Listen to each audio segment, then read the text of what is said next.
ನೋಡ್ಲಿಲ್ವಾ? ಯಾರಿಗೆ? ದ್ರೌಪದಿಯ ಸೀರೆ ಮುಡಿಯನ್ನು ಎಳೆದು ಕೂಡೋದಕ್ಕೆ ತೊಡೆಯನ್ನು ತೋರಿಸಿದ ಅಂತಂದ ಮೇಲೆ ಅಂತಾರ ಮಹಾರಾಣಿಯಕ್ಕೆ. ಅವಳಿಗೂ ಕೂಡ ಆ ಪರಿಸ್ಥಿತಿ ಬಂತು ಅಂದ್ರೆ ಸಾಮಾನ್ಯರಾಗಿರ್ತಕ್ಕಂಥ ನಮ್ಮವರ ಪರಿಸ್ಥಿತಿ, ಹೆಣ್ಣು ಮಕ್ಕಳ ಪರಿಸ್ಥಿತಿ ಏನೋ ನಾವು ಅನ್ಕೋತೀವಿ ಸ್ವಾತಂತ್ರ್ಯ ಸಿಕ್ತು ಸರಿ, ಓದ್ತೀವಿ ಸರಿ, ನೌಕರಿ ಮಾಡ್ತೀವಿ ಸರಿ, ಎಲ್ಲ ಸರಿ. ಹೊರಗೆ ಹೋದವ್ರು ಮನೆಗೆ ಬರ್ತಾರೆ ಡಗ ಡಗ ಅಂತಿರ್ತಾರೆ. ಒಂದು ಸ್ವಲ್ಪ ತಡ ಆದ್ರೆ ಸಾಕು, ಯಾಕೆ ಬಂದಿಲ್ಲ ಯಾಕೆ ಬರ್ತೈತೆ ಎಷ್ಟು ಬಡ್ದಾಡ್ತೇವೆ. ಏನಪ್ಪ ಇದಕ್ಕೆ ಕಾರಣ ಅಂದ್ರೆ ಎಲ್ಲವೂ ಕೆಟ್ಟು ಹೋಗ್ತಾ ಇದೆ.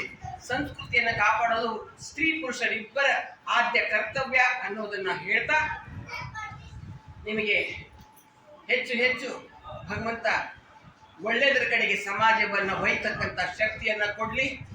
ಬರೀ ನಾವು ಫ್ಯಾಷನ್ ಮಾಡೋದು ಅಥವಾ ಬಟ್ಟೆ ಉಟ್ಕೊಳ್ಳೋದ್ರೊಳಗೆ ಏನು ಇಲ್ಲ, ಮಾಡ್ರಿ.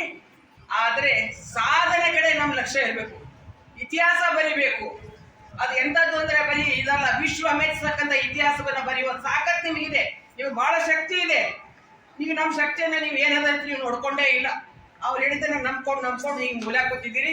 ಈ ಹೊರಗೆ ಬಂದ್ರು ಈ ಥರದ ಕೋಟಲೆಗಳು ಅದಾವು. ಅವನ್ನೆಲ್ಲ ಮೀರಬೇಕಂದ್ರೆ ನಿಮ್ಮ ಮನಸ್ಸು ಸದೃಢವಾಗಿರ್ಬೇಕು, ಛಲ ಇರಬೇಕು. ಆಮೇಲೆ ಕೆಟ್ಟದ್ದು ಯಾವುದು ಒಳ್ಳೇದು ಯಾವುದು ಅಂತ ತಿಳಿಯುವ ಶಕ್ತಿ ಇರಬೇಕು.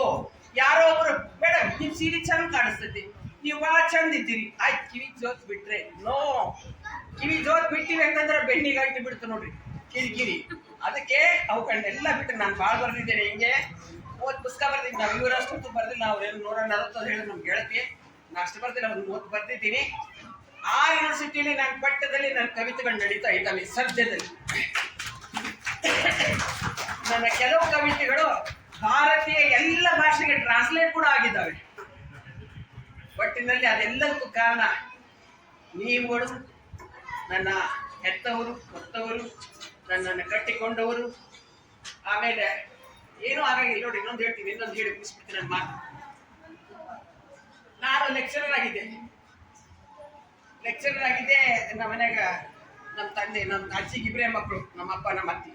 ಅವರೇ ಏನೋ ಅನ್ಕೊಂಡು ನಮ್ಮ ಮಾವು ಕೊಡೋದು ಅಂತ ತೀರ್ಮಾನ ಮಾಡ್ಕೊಂಡ ಮೇಲೆ ನಾನು ಲೆಕ್ಚರ್ ಆಗಿದ್ದೆ. ಅವರ BA ಆಗಿ ಊರಾಗ ಅಡ್ಡಾಡ್ತಿದ್ದೆ ನಮ್ಮ ಮಾವ. ಆಮೇಲೆ ಎಲ್ಲರೂ ಕೇಳೋರು, ಒಂದು ದಿವಸ ನೀವು ಹಾಕಿ ಬಂದಿದ್ದೆ, ಏನು ಮೇಡಮ್ ಹೊಸ ಮೇಡಮ್ ಒಳ್ಳೆ ತಾಳಿ ಕಾಣಿಸ್ತಾ ಇದೆ, ಅದಕ್ಕೆ ಏನ್ರಿ ಮೇಡಮ್ ನಾವೊಂದು ಹೇಳಿದೆ, ನಾನು ಒಂದು ಗಂಡು ಹುಡುಗನನ್ನ ಮದುವೆ ಮಾಡ್ಕೊಂಡಿದ್ದೇನೆ, ಡಿಗ್ರಿ ಮದುವೆ ಮಾಡ್ಕೊಂಡಿಲ್ಲ ಅಂತ ಹೇಳಿದೆ. ಭಾಳ ಜನ ಇದು ಯಾಕೆ ಹೇಳಿದ್ರೆ ಹೆಣ್ಮಕ್ಳು ಸ್ವಲ್ಪ ಜಾಸ್ತಿ ಓದಿದ್ರೆ ಕಡಿಮೆ ಓದೋರು ಮಾಡ್ಕೊಳಂಗಿಲ್ಲ, ಅದೇನು ಸಂಬಂಧ ಇಲ್ಲ. ಒಳ್ಳೆ ವ್ಯಕ್ತಿ ಇದ್ರೆ ಮಾಡ್ಕೋಬೇಕು. ಹಾಗೆ ಮಾಡಿ ನಾನು ಮುಂದೆ ಅವರಿಗೆ B.Ed, MA, KS ಎಲ್ಲ ಪಾಸ್ ಮಾಡಿ ಕ್ಲಾಸ್ 1 ಆಫೀಸರ್ನು ಮಾಡಿಬಿಟ್ರೆ. ಹೀಗೆ ಬದುಕನ್ನು ಕಟ್ಟಿಕೊಳ್ಳೋದು ನಮ್ಮ ಕೈಯಲ್ಲಿರ್ತದೆ.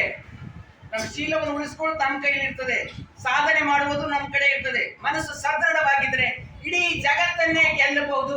ಜಗತ್ತನ್ನು ನೀವೆಲ್ಲ ಗೆಲ್ಲಬೇಕು ಅಂತ ಕೇಳ್ತಾ ನನಗೆ ಒಂದು ಅವಕಾಶ ಕೊಟ್ಟಿರ್ತಕ್ಕಂಥ ನನ್ನ ಸೋದರ, ನನ್ನ ಮಗ ಅವರಿಗೆ, ಶಿವಣ್ಣ ಅವರಿಗೆ ಧನ್ಯವಾದಗಳು. ನನ್ನೆಲ್ಲ ಸೋದರಿಗೂ ಕೂಡ ಧನ್ಯವಾದಗಳು.